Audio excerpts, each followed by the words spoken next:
And it's a go, peeps. So welcome to our today's webinar. I've also got a very, very cool friend of mine on the line, Rod. He is signed in as Brahm, by the way. So if you see Brahm, yeah, that's Rod for you. So very welcome. Thanks for joining us. I think we're going to have a lot of fun today. And yeah, this is going to be cool. Yeah, we're not going to go on video. It just gets tricky to have multiple videos and cameras that we have to swap. So there's our pretty faces on the opening slide, and that's about as far as we're going to go with this. Okay, so yeah, what did we say we are going to get up to today? Right, let me just let's move this across and see. There we go. We were chatting about incident management, right? Yes, I think that's it's a good place to start with, right? We want to introduce everybody to the awesomeness that is the Power Platform, and a good way. It's nice to have an example that everybody's sort of familiar with, and we all have an idea of what it does.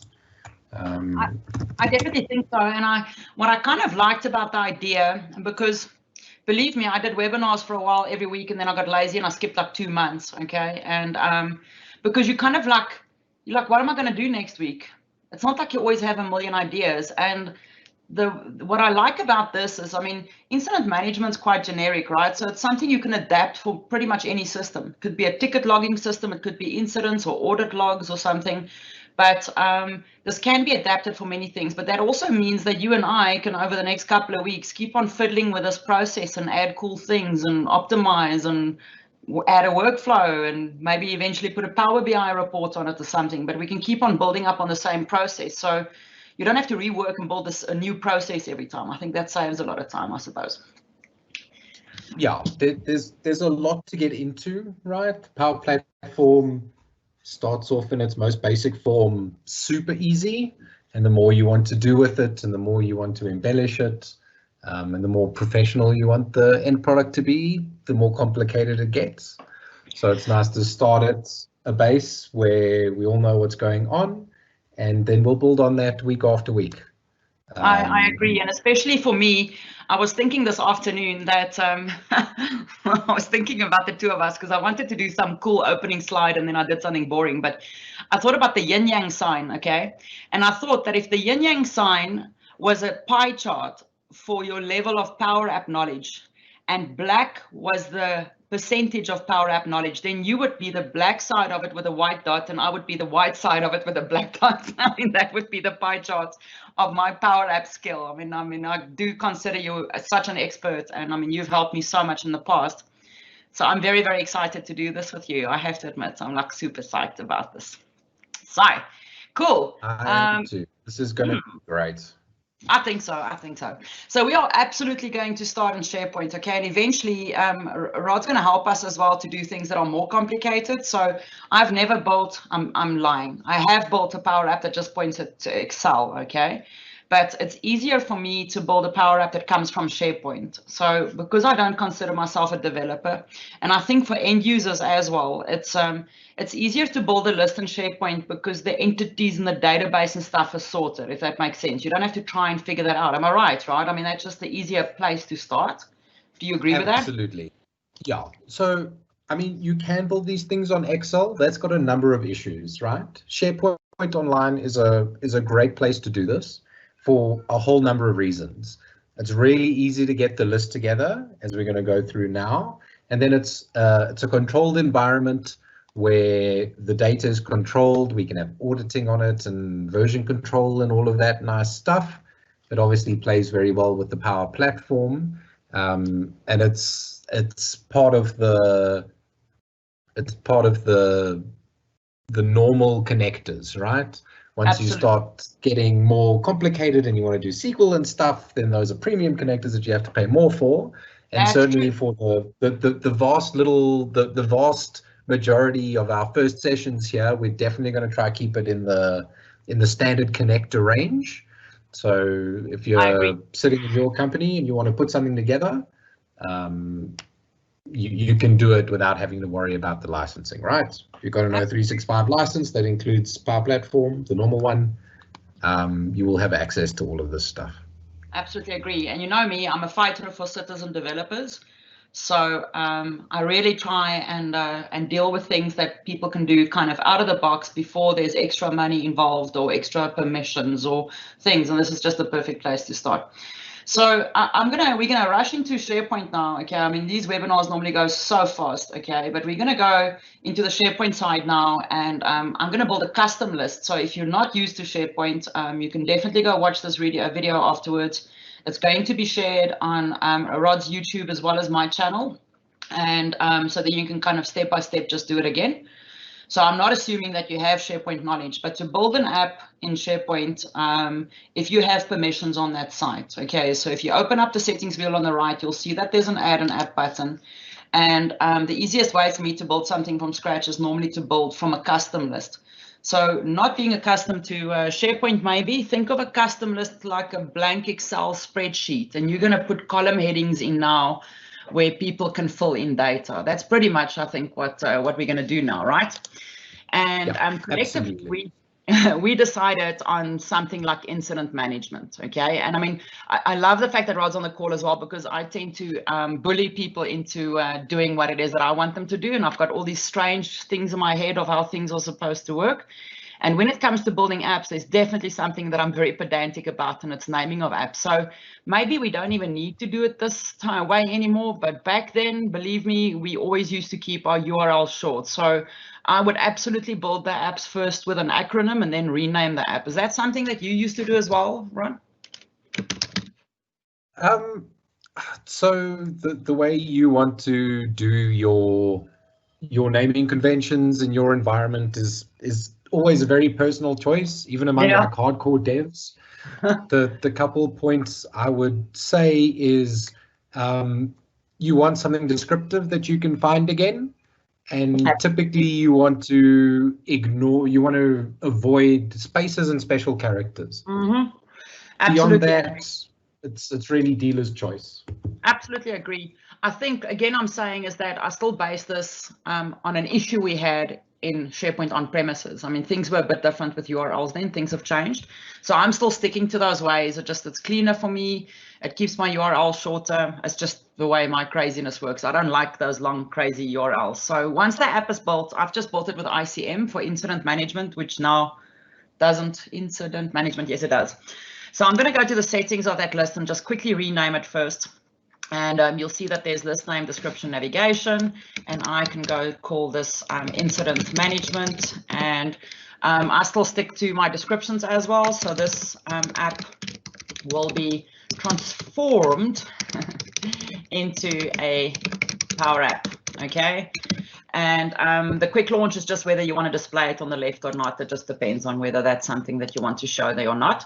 And then while you're in the settings, normally while I'm here, the first thing I just go and do is go and check out the versions as well. That's just a habit that I have, is to immediately go and check the versioning settings. Now in SharePoint Online, the libraries are set, especially the libraries behind your teams, are set to 500 versions by default. And lists aren't set by default, okay? So you would want to have versioning on this, especially later if we start adding workflows and extra modifications to the items. So I'm definitely going to do that, and I'm not sure about lists though. So let's just quickly check it. 50,000. I just want to quickly check if it allows it. I think 50,000 is the cap now for versions. Now, I'm probably never going to reach that, okay? But it means that from audit purposes and compliance, I'm keeping every electronic version in the background. So every change to the form I want to keep. So I've just set it to my maximum 50. Have you got any notes on versioning or good practice settings there? Not really. Like you say, we're probably not going to do a lot. Like there's not going to be a lot of version changes in this.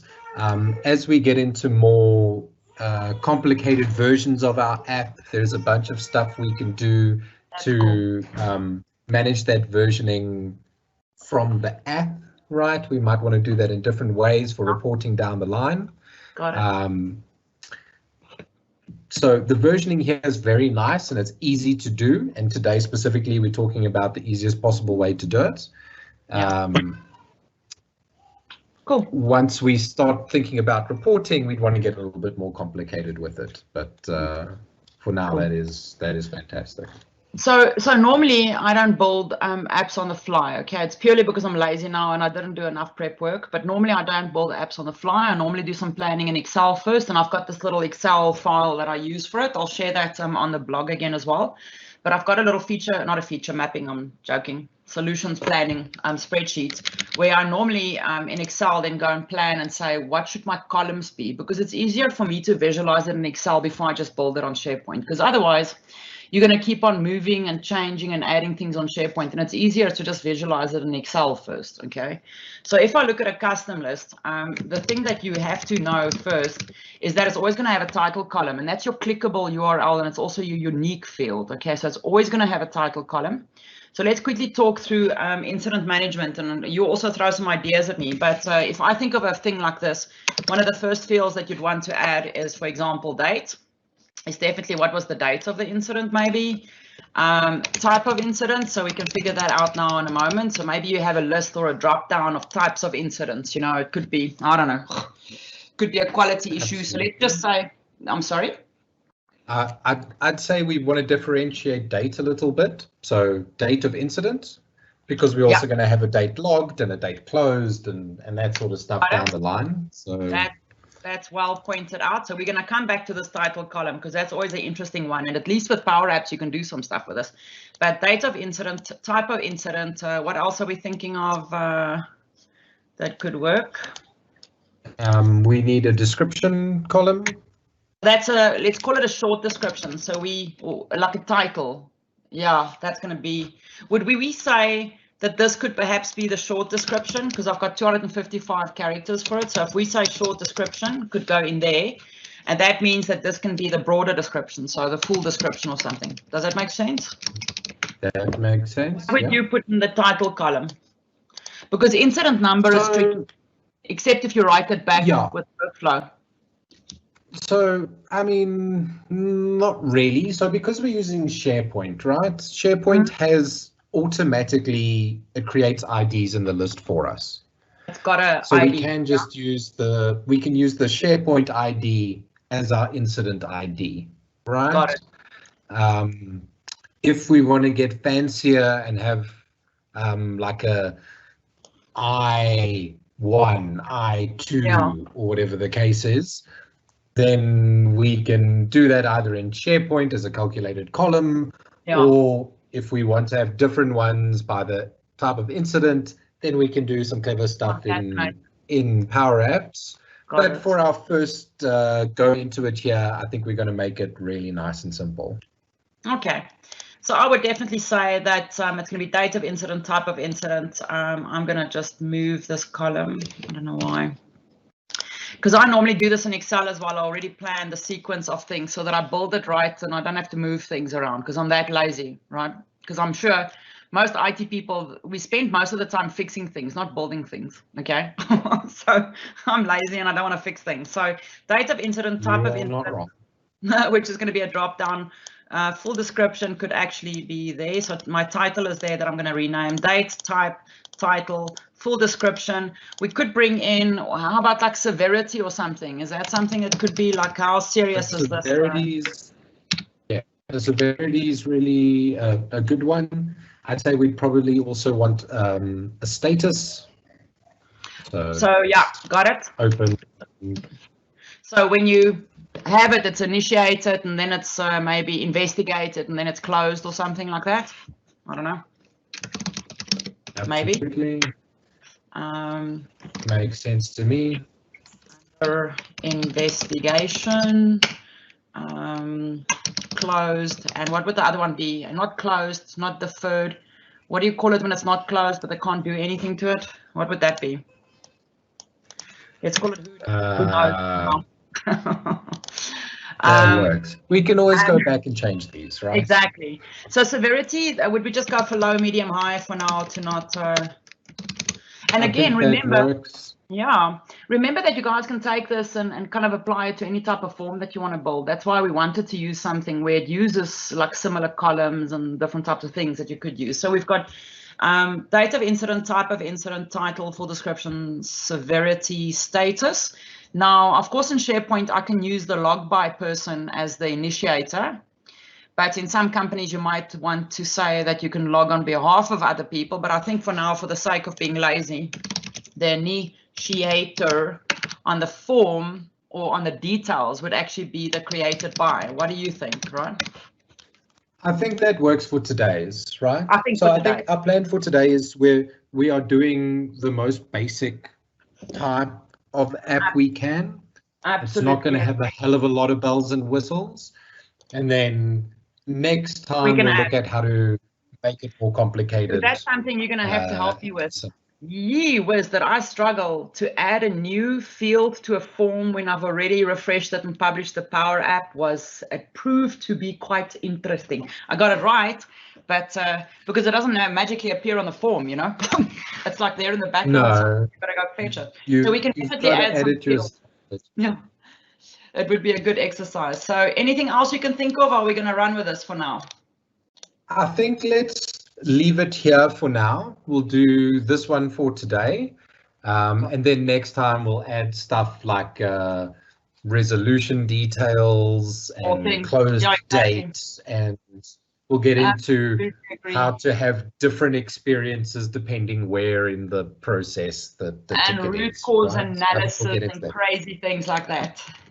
Okay, so let's go. So now we want to add those fields that I just spoke about. And if I look at those fields, then the title already exists. So you have to rename the title. So that means we decided that we're going to use it as the incident description or incident title. So let's not. Okay, must I leave let's it? Not. Let's not rename it. So stuff like what things appear as doesn't really matter what it's called in our list in SharePoint, because that's not where people are going to be accessing it, right? They're going to be accessing it through our app. So we can just leave title as title, and then we'll change what the label for it is in our app later. Okay. As a general rule of thumb, I prefer to leave the title column in SharePoint completely alone, because it's not like it's Friends, right? It says it's just a single line of text. It's really not. It does its own thing. So it's nice to. Yeah. Okay, that's good advice. So I've added the full description as multiple line of text. I'm always scared of that column. A multiple line of text doesn't always work well. It doesn't play well with all the friends, you know. So I tend to want to rather do single lines of text, because in 255 characters you can write quite a lot, but we're going to go for multiple lines of text, right? Yeah. Okay. And you have put that as enhanced text, which is fine. Typically, if you're building an app, you can usually leave it as plain text. People don't need to make things bold and whatever. It doesn't really matter, right? There's another thing. That's sort of just a personal preference. So I'm going to take the default value out here. This is just something I do all the time. But we don't have to worry about required fields and stuff here. That's something we can set up in Power Apps. Am I right? We can. Because we're using SharePoint, it does play nicely with SharePoint. So if you turn it on here, it will pick it up in the app. Okay. And make your life a little bit easier. I agree. Yeah. In the same way, right? You're making these choice fields, and those different choices will pull through into our app for our choices, right? Yep. Another way to do it, and the way if I was building it, the way I would do it is all of those choice fields, I would make single line of text, and then I'd create the drop down in Power Apps and stuff like that. But I think we'll go into that next time. Is there a reason for it? I don't think we're going to do today. Okay. I like having as much of control as possible in Power Apps rather than splitting it out, so that some stuff I'm doing in Power Apps and some stuff I'm doing in the list, if that makes sense. I like to have all my knobs and dials in one place, so I don't have to keep swapping back and forth. I remember that from InfoPath, well, from Nintex actually. As well, we would change some of those fields rather on the Nintex side, because it doesn't pull through. On Nintex, it doesn't pull through as a drop down. Yeah. So that was so in Power Apps it will, and especially like we're going to see now how absolutely dead easy it is to get an app out to your business, right? It's not going to be the best app in the world, but it is going to be absolutely functional and will do what we want it to. Don't shoot down my app, my man. We're going to build an app here in like such a short time. So something I did is I added date of incident. I forgot to add it. So to be honest, I normally make the changes on SharePoint first. So if I go to column ordering here, it actually changes the way it's displayed on the form that opens. So if I'm in the list, for those who's not SharePoint savvy, if I go new item here, which I don't know where it is, what's going on? Oh, there we go. New item here. This order here can be changed. Now, I don't want the date to be there. I wanted the date to be at the top. So I'm going to change that before I go to Power Apps, because for me, it's easier. Okay, I know it's possible, but it's easier for me. So if I go to column ordering here, I can actually change the date of incident to be the first field, and that's just easier for me. So if we then check this, we can maybe just check one and say, oh, okay, so date of incident is, let's say today, and enter value, and we'll say awesome webinar, and full description is more of awesome webinar with Rod, and severity, I'd say it's very high. Status, well, this we can auto set. I should have changed this actually to a default view to initiate it. That would make sense. So, yep. That could have. Now, so let me just quickly do that, because that means that if I go to the list settings on that specific field, which was status, I don't want the user to go and fill in when they log it. So I'm going to say that when it gets logged, it'll by default take the value initiated as a default value. So I think that kind of makes sense for me. Are you happy with our basic list as it is? I think that looks good. Yeah, that looks good to me. Okay, so Rod, over to you. What do I do now? Let's completely play this dumb. So I've heard about Power Apps. Apparently, I can build a mobile app with this thing. I mean, how cool would that be? So do I have to navigate all the way to Power Apps and then initiate from there, or what's the basics? So yes, right. So over the next few weeks, we'll explore a few different ways to do this, right? So you can customize the SharePoint list forms using our apps, right? Like we used to use InfoPath to do back in the dark ages. But what we want is we want to create a Power App that people can get on their phones or on their PCs, and use it in that way. So I would suggest we just go to powerapps.com. Right? So you don't want to do it from here? You can. Like let's rather go to powerapps.com and we can have a look at what that interface looks like. Okay. And we can see how easy that is, right? So I would have, to be honest, because I'm the non-developer, I would have absolutely gone there and said create app. Wait 2 seconds, boom. But let's do it from the other side first. You can, yeah, you can do that. We're going to show you a slightly different way. Okay, so hold on a second for me. I need to just log in quickly. I should have told you this before. No, well, the thing is, it auto logged in when I was on the SharePoint list, but I didn't realize we're going to navigate there directly. I see Tanya's got a question for you. Hello, Tanya. Okay. Yes, Tanya has asked if they can use Microsoft List as a data source instead of CDS here. And absolutely, like we're using a SharePoint list here, which is another data source. Power Apps supports lots of different data sources. CDS is great, but you don't have to, right? Okay. You don't have to do that. Okay, so Rod's taken me the long way around now, okay? The lazy girl's kind of got me off. Have. You have. I have. So this is what Power Apps looks like when you hit it, right? There's a lot of different stuff going on here. Most of the time when you're building apps, you'll select that little block that says make your own app from blank. We'll do that next time. We're not going to do it now. Now we're going to do the very quick and easy one, which is above that. It says start from data, and you can pick your data source, right? Where does it say start from data? So right at the top. So it says build your apps fast, create apps, and then right at the top says start from data. And you can pick a bunch of different ones. Okay. And there are lots of different ones that that you can use. We're going to do SharePoint, right? I wanted to just see what it does. You click on SharePoint there. I will. I just wanted to see what the other options were. Oh, whatever, and get started. Yeah, that looks complicated. Okay, so we're going to click from SharePoint, okay, because we've got the SharePoint list in the background. No idea why it's doing this. Okay, so there we go. And obviously, because I'm logged in, it's going to show me my sites and stuff that I have access to. Am I right? Yes. So it's going to give you a box there where you can paste in the URL. Okay, to the list. Probably the easiest to the list. Yeah, it's probably the easiest. But if I had to pick the site, could I just navigate to the list? Does that work the same? You could just, yeah, absolutely. If you've got the list there, it'll show you your recent ones there. So that's probably the easiest way to do it. Alternatively, if you know the URL, you can just paste it in.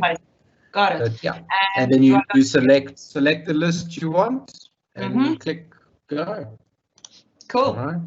I like it when people tell me what to do. I know that people don't think so, but I do like that. It makes my life easier. So, Tanya, let me show you a story about Tanya, okay? This girl stormed me at a conference in Copenhagen, that was Prague, was it? And said, didn't completely denied, didn't even make eye contact with me, just said, are you from South Africa? Do you know Rod and Alistair? I was like, what? How is this even possible that someone does it to me? And do you remember that we still did a video for you and Al, Rod? We sent you a video from Prague. And I said that I met one of your biggest fans. That's her. Super cool. That's her. That was very, very cool. Okay, so and now we have an app. What's that? We're done. What's this? So that is that is because we've got a rich text field there, right? So rich text is actually in like an HTML format, so it's looking a bit funky. Okay, you want to tell me this is an app already? Yep. So before I even touch this, can we view it? Yeah. So in the top right-hand corner there's a little play sign. You can also hit F5. Does F5 on the keyboard play it? F5 in the keyboard will play it too, yeah. Look at that. So explain to me all these funny little symbols, Rod. I'm going to play completely stupid. So at the top, so this has created us an app for a mobile phone, right? We're long and skinny, which is fine. It's good, like it functions. You always want to ask yourself how people will actually be using it, right? Yeah. In this case, we've decided they're going to be doing it on their phones, which is good. So at the top, it's got the name, right? You see it's a bit cut off because we don't have a lot of space. We'll get into that. Next, the little round icon is a refresh, right? So it will refresh our data. Often that's not hell of a relevant because people generally aren't in the apps long enough for it to actually matter. Next to that is a little sorting button. So it's sorting alphabetically, and that'll swap it up and down. Next to that, the plus sign will create a new item for us. Below that is search, which will search through our list of items. And then we have a gallery that's actually got all our different items in it, and we can click on the arrow next to it, and that will take us to our actual item. So this will show all the previously last loaded items or something based on my sorting, and if I click on that, it's going to open that. Oh, there we go. So if you hover over, it's actually got the hover text for us, and then when you click new, it will open up a new one. So actually, let's create a new one, maybe. Let's try that. Oh, that's quite cute. Well, that's not. We want to. Well, for now, let me just think about that. So let's say date yesterday. Okay. Title is chatting with Rod about webinar. Full description, more chatting. Okay. Just for interest's sake, so this should be a multiple line of text. Oh. We'll, so it's not pulling through quite nicely. We will we'll look now at where how these things have come through, and how to do it. Robin's asking, can we change the colors of the different bars? Absolutely, we can change the colors. We'll show you how to do that now. So today we're going to show you the very basics of how you can do it, which can very much be a ball ache. To change it 800 times. In future, we'll get into how to make that a better experience. Why is this attachment box so big, Rod? What's up with this? What's up with that? This is the default, right? This is the default you get if you just create from data. Okay. So can I click the yes button? Tell me, can I click it? Can I click it? Yeah, click it. Done. Oh, look at it. Look at and there we go. That's horrible. Look at that. Anyway, we'll figure that out. So yeah. I take it. We'll sort that out. What? So there we go. So there's our app, right? That's our app. We've already got one. So if you look on the left-hand side, right? Yep. On the far left-hand side. Oh, I can zoom in a bit. Okay. Yeah. Far right. Far left. Okay, far got left, it. Right. You can see we've got different screens there. If you scroll all the way up to the top of that little bar, we can see there's browse screen 1, which is the one we currently have selected, and that's our browse screen. There's also there's 2 more. There's an edit screen and a detail screen. Got it. Different views. It opens different forms, right? Got it. Yeah. So this is and you can see in that we have a number of different controls that are displaying the various information to us. Is that like the nice thing about doing it? Yeah. No, so the nice thing about doing it this way, right, is just creating from the data, is it does it all for you, right? Yeah. This works, right? The way it does work. You can have a list of things. People can create new ones, right? And you could publish this right now, and everybody you shared it to in your organization could immediately open it on their phones and use it. Perfect. So I'm going to, not for this exercise, I just want to point this out to everyone. If I'm on Windows 10, okay, and if I go, now I can't remember what it's called. Can you remember what the key is that you, or the function is that you search to display your mobile phone? Is it display? No. I can't remember. Oh, I'm gonna have to Google it now, because I can, my Android phone, I can just connect easily without an app with Windows 10. I'll Google it now and then quickly tell you. So I can do it. You're always teaching me new things, hey? It's super cool. You don't know about this. Let's just do this. I did not know about recording. Windows 10. Oh no, let me just do this. Sorry, Microsoft, I'm not going to use Bing. Sorry. I'll use it next year when it's better, because it is getting better. But tonight I want results. So so if I go Windows 10 present Android on desktop, I just can't remember what it's called now. Cast.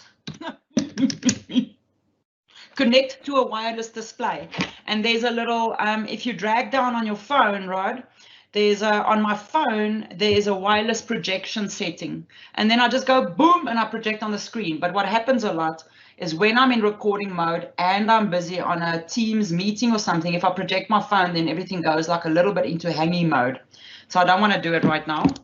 But yes, so if I go back to the app, you were saying about publishing. So there we go, casting. You're welcome. Happy birthday. So how do I publish this to have people start using it? What do I do? So if we're happy with this app the way it is, if you go to the File tab, top left, You can change a bunch of stuff there, right? What the app's called. We want to change the name, right? So it's called app at the moment. Is that because I built it from Power Apps and not from SharePoint? Yes. Because from SharePoint you name it already. Yep. So incident management. And is there like a skull here or something? Do you think I've got skulls? Microsoft probably doesn't have a skull. You can upload your own icons, right? There's the little browse thing there. So I think it takes PNGs. Camera, and we're gonna go red incident management description. Okay, so that's that. Cool. Then there's a save on the left-hand side. There's a save tab. Does the save build the version? Tell me about that. Tell me about the versions of this thing. Yes. So it will. Like every time you save, it will increment a version that you can then get back to. Save while I'm in the form. It will auto save for you periodically. Okay. There probably is. I don't know it off the top of my head. I click through. And then once you're there and you've published, which you have, you can then share it.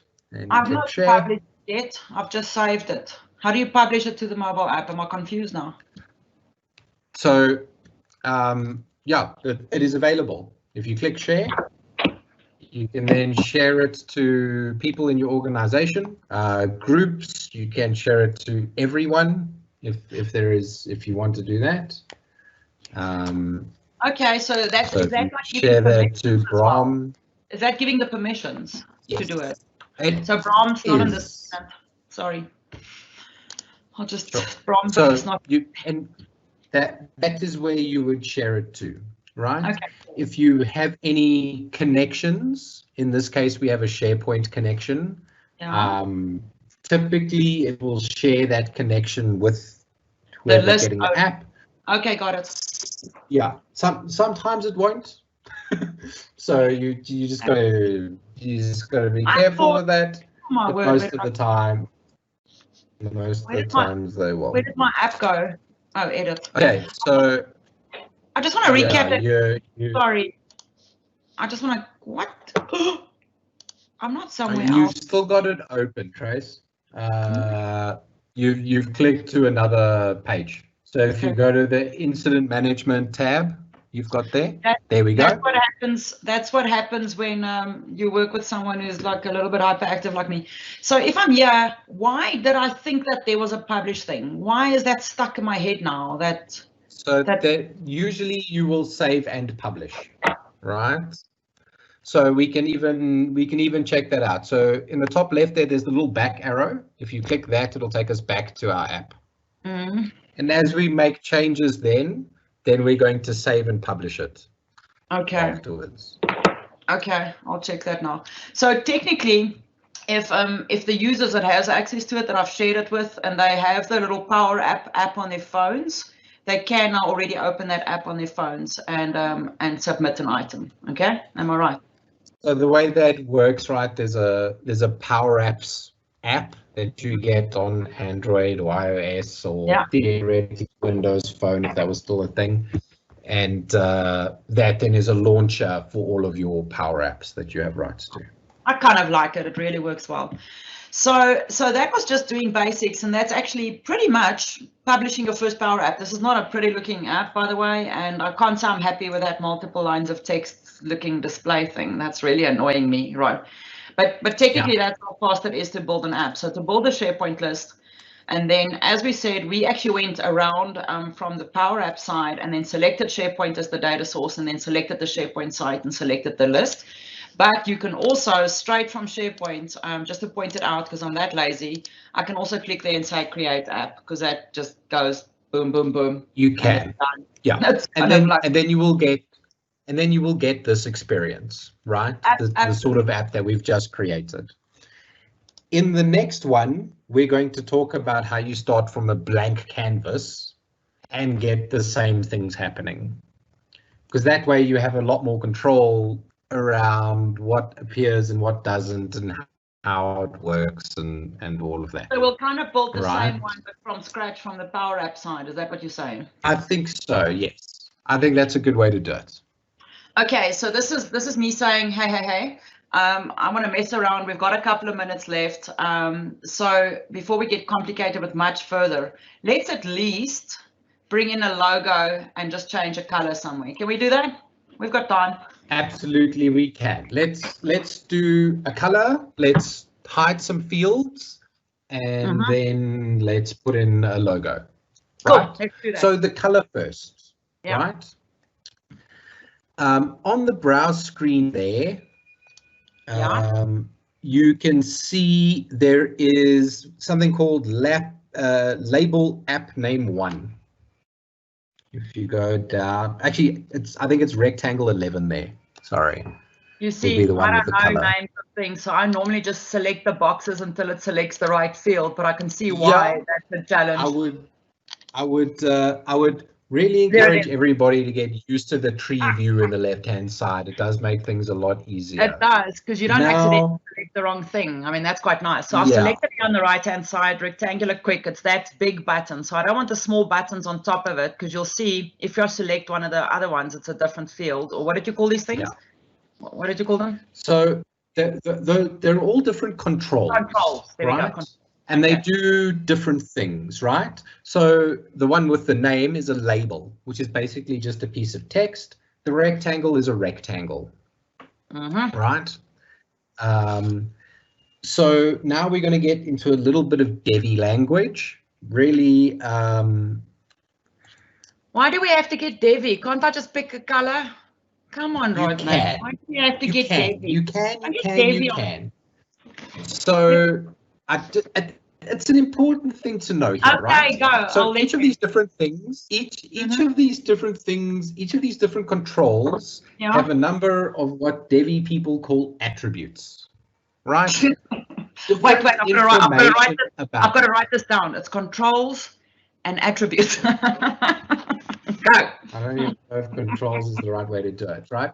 But it's really just information about the thing, right? Each one of these controls, each one of these objects has a number of things about it. What color it is, how big it is, what text is in it, if there's text in it, what happens if we click on it, right? These are all different attributes of the thing that we're editing. And we can change all of them.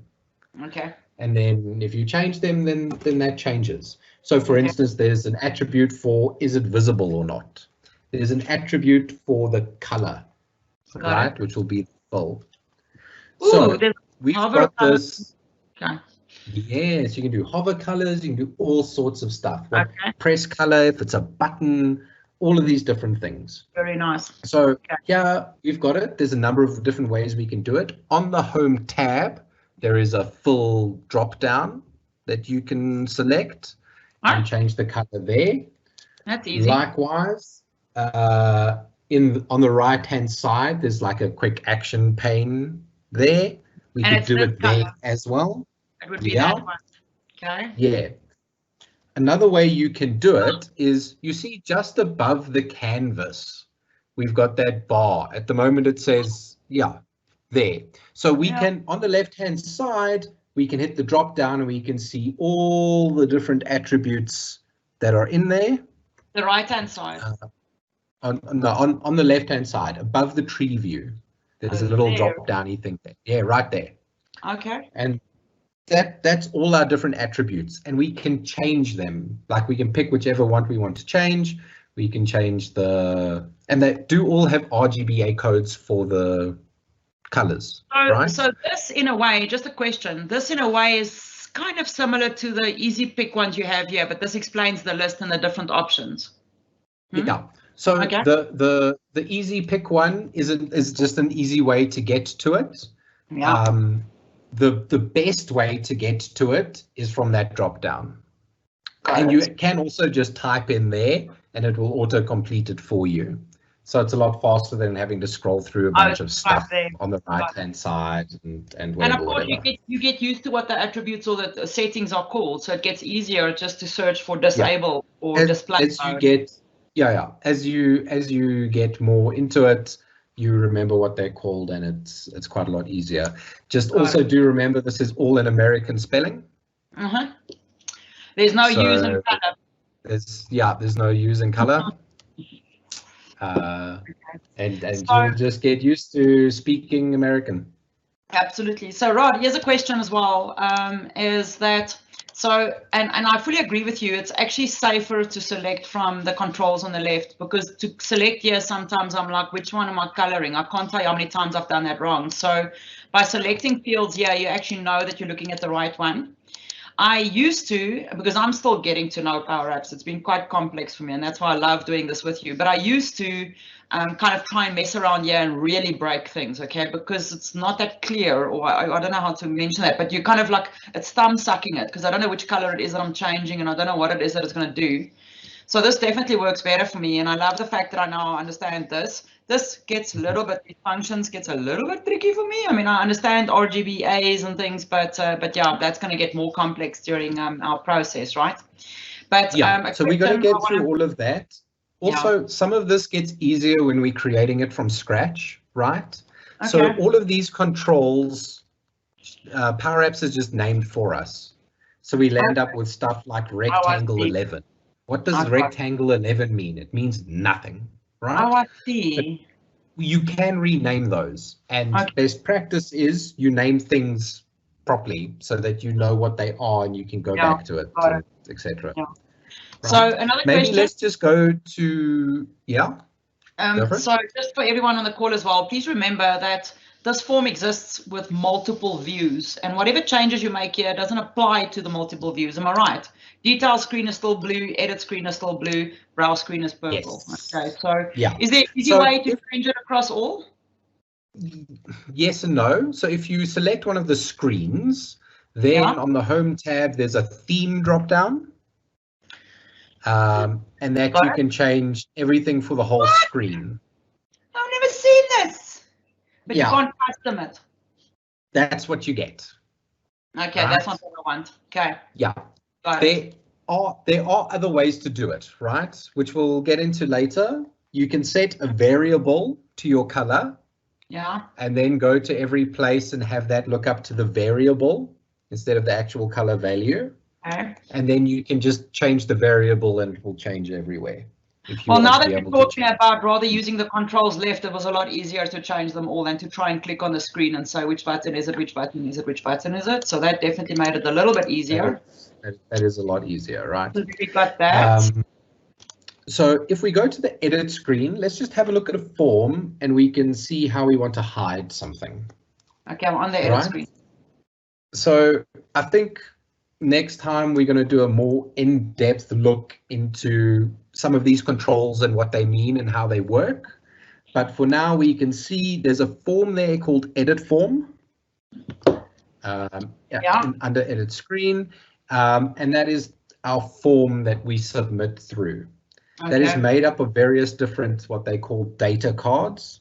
Okay. And the data card has its own attributes, and then in the data card there are a bunch of controls as well. Can I say or guess that the data card is the little collection of the title as well as the field, kind of layman's language? Yeah, essentially, it's got the title, it's got the field, it's got a bunch of stuff.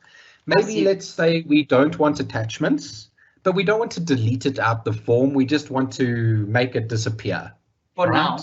So so if we select the attachments data card, then in the drop down there at the top, if we look for the visible attribute. So it's start visible.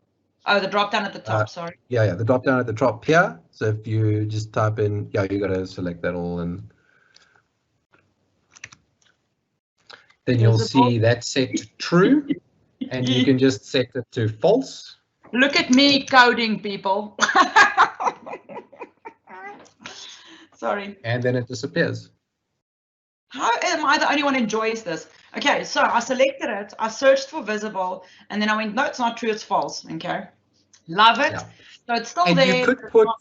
You could put a formula in there, right? To see whether you want it visible or not. right? Nice. So you could have a field here that says, do you have supporting photos? Yes, and then it opens up the attachment field. And then it makes it visible for you, yeah. Nice. So all of the formulas in here are based on Excel, basically. It's Power Query, right? Mm-hmm. In Excel, they had, what did they call it? The query thing that they did in Excel that then became, that folded into Power BI and all of that. It's essentially the same thing. Power Query, yeah. So if you are familiar with Power Query and Excel and how those formulas work, you will be quite at home with how the formulas work here. Okay. You can do ifs, you look up to other columns, you look up to controls in the same way you look up to columns, right? Okay. And in further weeks, we'll get into how all that works, right? Okay. So if I want to bring a logo on the, let's quickly see, we've got a couple of more minutes. Just before we end off, if there's any questions, you peeps must shout out. But also remember that on my webinar page, I'm being very bad about it's okay, I've been checking all of these. As well. How's it, Phil? Phil's always answering questions. He's like my wingman. How's it, Phil? Just remember, please, that on my webinar page, there's a link to a Microsoft form. Please, if you have specific requests or things you want to solve, or I can't say we can do them all, but we've got the expert on the call, then please go on that form and fill it in and say, this is something you'd love to see, or because it gives us some ideas as well of things that's important to share. Because, I mean, you can see that you can't build everything in a day, you know, 1 hour. So we're going to kind of work through the series and add more things. So please use the form on the webinar page to add ideas or questions or other things. So, but thanks, Phil. Phil's the one. You must just check if there's new questions. You must go publish them if there's any questions. Incident number, yeah, Robin got that. How's it, Philly, man? I'm so glad to see you. Do you know Rod? You know Phil, hey? Yeah, we've interacted previously. So rock star. Robin's asking how often we're going to have these. I think we're planning to do them hopefully once a week, but that will sort of be dependent. Absolutely. Rod's got kids, I don't, so and family comes first. So if ever there's anything, we might just move it out, but we're going to try and do it once a week. But then we're going to try and do basic things like this and build up on it. I mean, we don't want to rush it. We want to take someone through a whole thing of achieving something. I think that's the whole point. Phil, we will make you a power addict long before long, Tracy. Absolutely, Phil. I'm already a power addict. I just don't have all the common sense to get there.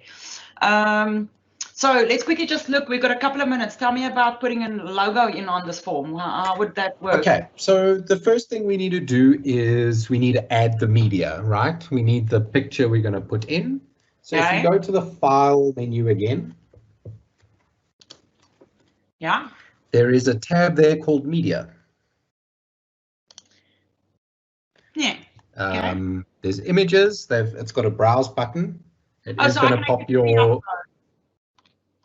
You upload it from your machine. It will open your pictures folder, so I hope it's not too. Oh no, I do enough webinars. It's nice and clean, sweetie. But I just want to go and check first what I've made that mistake. Don't make a mistake. I've made that mistake.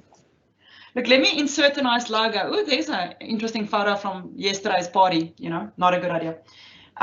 So let me just find. So this would be a what would the best be as a landscape little thing? Hey, would that be better? Probably more portraits, like a whatever we want, just to show you how it works, I guess. Okay, let me quickly find something with an easier. Actually, the name doesn't even matter. To tell you the truth. I'm gonna go just for a square. Okay, we're gonna just do a little square. Okay. Fantastic. I've got an image. Then you need to go back to the app. Yep. Okay, then there's an insert tab. On the insert tab, we can add a bunch of stuff. One of them is media. Oh no. Okay, wait. Got it. And you select image. Ooh, we're gonna do a camera photo at some point. Can we? You absolutely can. It gets a little complicated if you want to save it anywhere, but you absolutely can. Okay. At one point, we'll get into the GPS location and all of that, because this is on your phone, right? It can interact with all of the hardware that you have, like the camera and that. Okay, so now you have an image control, but it doesn't know what image to use, right? That's one of the attributes on it, you can see it's actually already got that attribute selected. It's called image, and what it's using at the moment is sample image. Okay. So if you go up where it says sample image and you just backspace all of that out. Yeah. One of the nice things about this is it also has predictive text, sort of like if you're in code, you know all of that. But if you open inverted comma, not the double, just a single, it will then give you a list of what it thinks you mean. What? And there's your image there. So you can just click that. Click it and out. There we go. Could I have clicked here on the drop down and picked from images in my library as well? Here on the right hand side. I don't know. Maybe. I Because never normally use it. Yeah, normally I add the image file straight from here, just as an interesting thing. So normally I just go add image file from here. Okay, so then we got an interesting little crazy bit, which somewhere we have to quickly in 2 minutes. You got to tell me how can I put that in the corner, and is that the easier way or not? Like it really is just resizing it and chucking it where you want it. You can set the XY coordinates if you really want to. I never do that. I end up just dragging it around the screen. And yeah, like it is really a point and click style of. I just want to. Oh my word! How do I get that thing again? It's right up at the top. You know what I do? Oh, what I do miss. Oh no, that's not going to work. Yeah, I wouldn't. You know what I miss? I miss this. I miss being able to select around the form and select the fields. You can. You can click and drag. No, but it can't select all of them. It should. Oh, yeah. What? Yeah, you can. So I could put this little logo at the top there somewhere and then write even something there as well, the company name or something as an example. Yeah, we would add a label and then put all that together. And cool. One of the problems with these made for you apps is it's a little rough to edit, right? I would make it look quite different. But if you are doing it from scratch, then you need to do a bunch of stuff yourself, right? You need to make the search yourself, you need to make the screens yourself, the forms yourself, and all of that. Okay, so then we haven't touched the other screens, but I mean, we're gonna next week try this again. I just want to save this quickly. Can we just save it and preview it? Absolutely, file. So you can always preview without saving it, right? Okay, you can always hit F5, hit that, and you will get. I'm a freaking rockstar. So plus, and we then go file and then save, and then we'll publish. Because it should now give you the publish, right? Save. So you go file and save. There we go. And there's the publish button I was looking for. Yeah. So if I publish this now. So it does do that. Yeah. Got it. And now it's going to be available on my mobile device. So next week I'll see if I can make that easier to show my mobile device as well, so that it doesn't interfere with a call. But then I can actually show you. But that's an app, peeps. That's I know we took it slow and we spoke a lot of nonsense about a lot of cool stuff. But that was taking a SharePoint list, converting it into an app, making changes to the colors. We've messed around a little bit. Rod's done a great way to explain like some of these controls and things to me as well, which is not something I play with every day. So I'm quite excited about this. Let's just quickly run through any questions, Rod. Always hit save when you start a project. Golden tip. Thanks, Phil. Absolutely. Yes. That is a very good point there. The gamer's mantra, save early, save often, is Susan, don't and stop try to keep the files small. Makes sense, right? Yeah. Any images you put in, when somebody loads the app, it is going to have to pull that image and load it. So having those optimized for the web is always a good idea. And not overloading the app with those. I just want to say for the record, Susan, I didn't have dodgy files in my images, but it's just never a good idea. So I always kind of drag it across. But thank you for noticing. I think that was a lot of fun, Rod. I think I'm going to super enjoy this, and it's so nice having. I mean, Phil sometimes joins me on the call as well, and he's always a rock star with answering questions. So sometimes I just publish the questions, and Phil like kind of runs around and answers a lot of the questions and shares resources, which has been great for my previous webinars. But thank you so very much for everyone joining. Rod, thank you so much for doing this with me. It's going to be so much fun. I'm really looking forward to it. We're gonna spend quite a couple of weeks on Power Apps for sure, but it is a Power Platform webinar series. So we're going to delve into some of the other areas as well for sure. And we might get some guest speakers on, you know, like say, hey, come show us this and how does that work? But from your side, anything you want to add, Rod? No, this is a blast. Thank you so much for having me on here, Trace. It's like, this is the best. No, I'm super looking forward to all of this. Absolutely being amazing.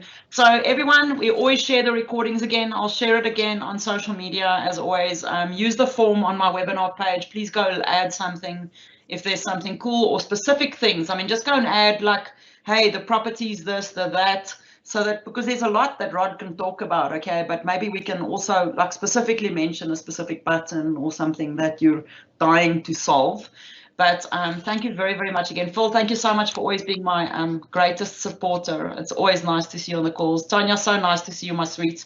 I'm sorry I didn't come visit you in Norway because of COVID, because I would have gone to visit her like recently, okay? But anyway, so Rod, you can just stay on the call with me just for a second or two, but I'm going to end this webinar. You have an amazing rest of the week and have an awesome weekend, and then we'll all catch up next week. And just for interest sake, we've got a very cool guest speaker in 2 weeks' time, someone very famous. So watch out. I'll start promoting that next week. So that's in 2 weeks. I've got a guest up on the series as well.